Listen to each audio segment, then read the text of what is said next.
Do you have a car that has immobilizer issues? Is your security light on, blinking, or completely off?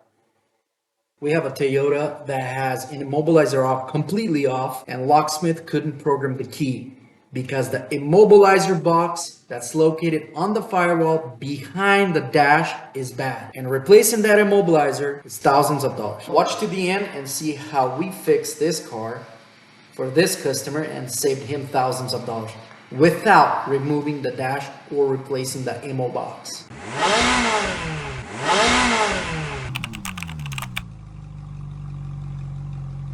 Hey guys, this is Dan, and today we're gonna show you how we delete the immobilizer in a Toyota or a Lexus engine computer. This is a Denso made ECU, and we will show you how it's done.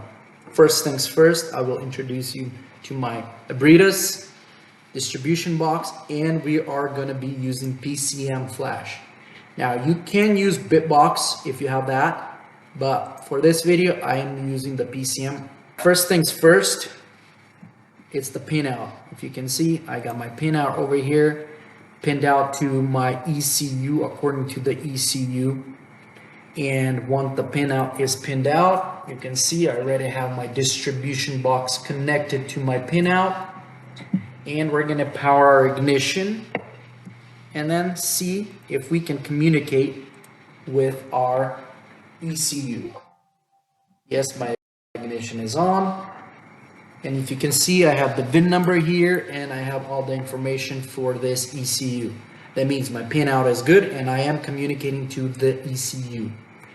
Now what we're going to do is, if you see this calibration file, this is the file we're going to be writing. And our software engineers already have the IMMO off in this file. So what I'm going to do, I'll just go to my desktop. I have it on my desktop. I have the same calibration file with IMMO off in it already. I will open it up and I will just hit write.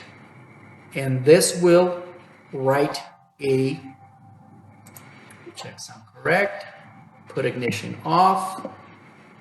We did that, and it's gonna load up our file or prep our PCM flasher to write the file. All right, I'll put on ignition. You can see our can is firing up. And it's passing security checks, entering programming, and boom, our software writing is writing the IMMO delete in this ECU. Now, if you need this service for your vehicle, I will leave a link below or at the end of the video. Otherwise, if you have a PCM flash or Bitbox and have any kind of interface that can communicate with the ECU, this is how you would do it. Then of course you will have to pay somebody to do Immobilizer delete software. It ain't easy to write those, and it does take time to test it out on the cars and for each individual ECU. Otherwise, hit the thumbs up if you like what I'm doing or what you're seeing. Watch my other video. We're gonna do IMMO delete on a super similar issue, and we did save thousands to that customer also.